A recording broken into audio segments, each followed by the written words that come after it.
Okay, we start with the old edition. It was the third edition because it had the circle and the triangle. The first promise is how many thousands have recovered.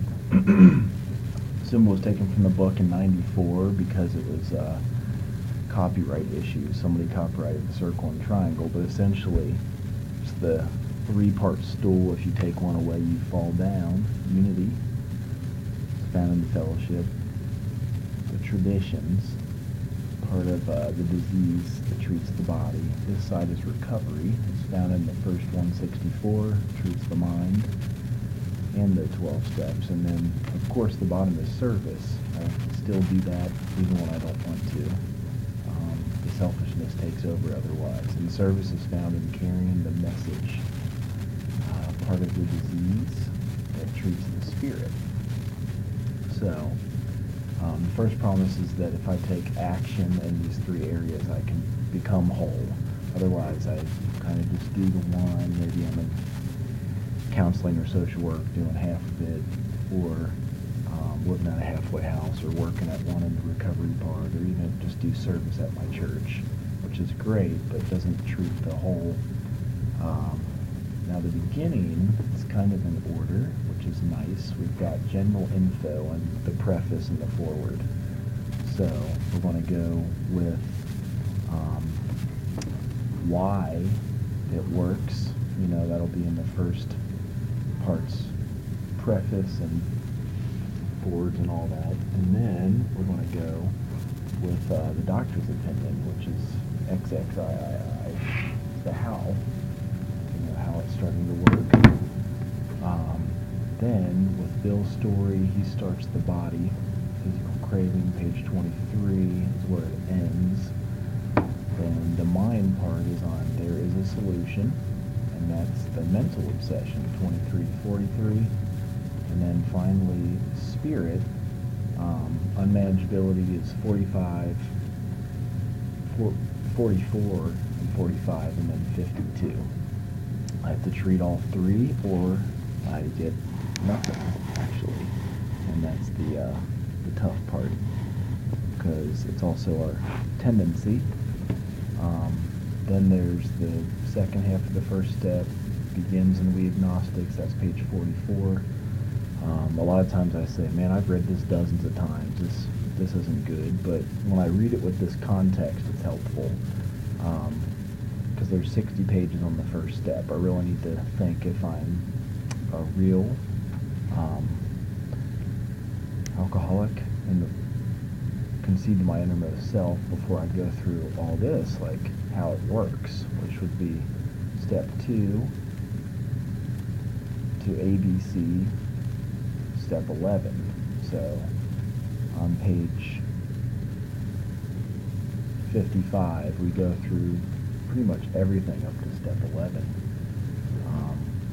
which will start with, the third step prayer, writing inventory, then into action. These are the direct acts against my will, and that's like, writing inventory, reading it, fifth stepping, making a list of folks harmed, finishing amends, all that. And then we've got all the step 12 stuff, which begins actually on like 89, working with others, even how we work with our family, to the wives, the family afterward, employers, how to work with others in all areas of my life, a vision for you. So, this is really a textbook, not a novel, and that's why I was told to go through this way. It's meant to be done in order. It's designed to transmit the truth, and I have a spiritual experience to a reader who knows nothing about what is contained in the book. And it's just like algebra, believe it or not. So the preface tells the subject and purpose and plan of the book, and we get that at the very beginning. It's the third edition. More than 300,000 copies were put in circulation. It was published in 55 for the second edition, first written in 39. This third edition I have here was actually 75, which is where we're at now, because the book has become the basic text for our society. It's helped such a large number of alcoholic men and women to recover, and that's underlined because it's actually for real recovery. There exists sentiment against any radical changes being made, so that's the first 164, XXIII to 164. It's the first portion of this volume describing the AA recovery program has been left untouched in the course of revisions made for both the second and third editions. Doctor's opinion has been kept intact just as it was originally written in 39 by Silkworth, our society's great medical benefactor. So they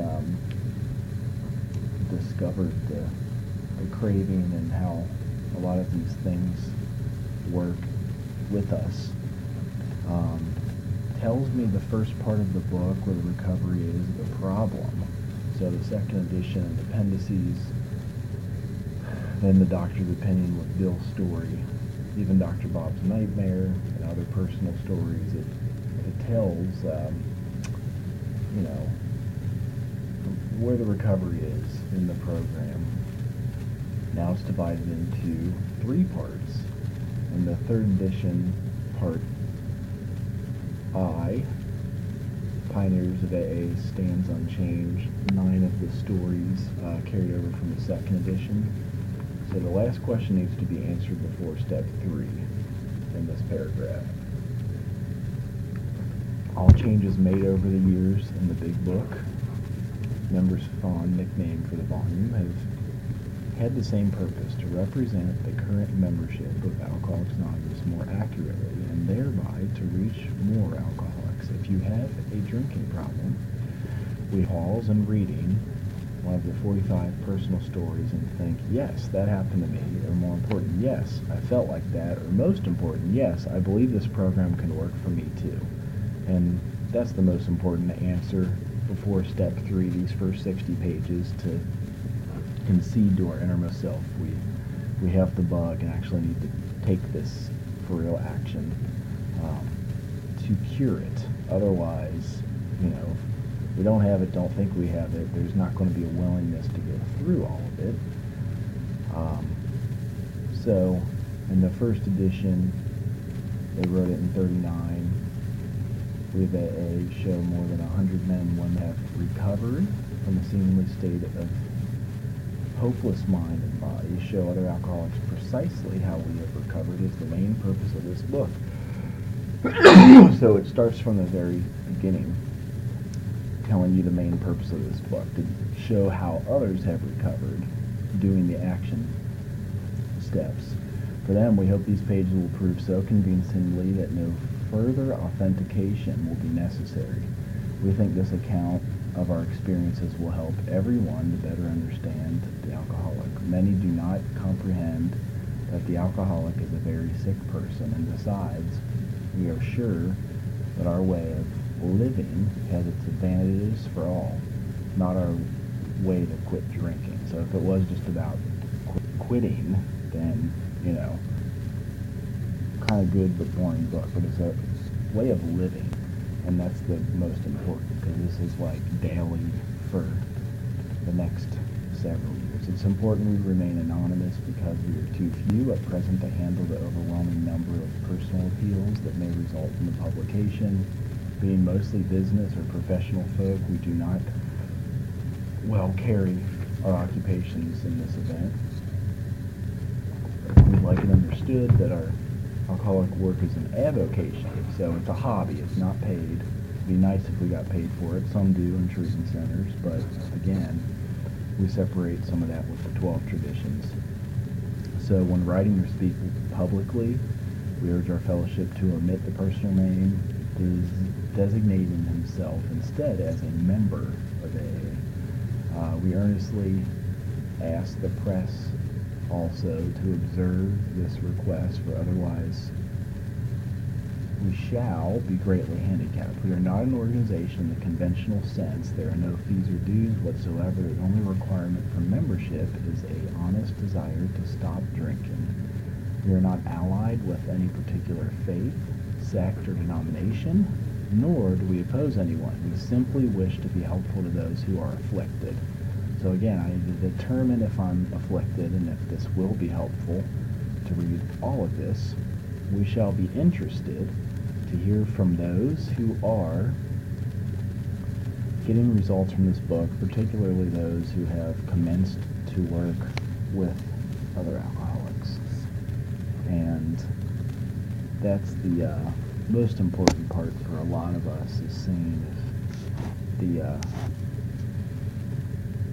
scientific, medical, and religious societies help my body, mind, and spirit. And then we'll move on to the second edition, the next part.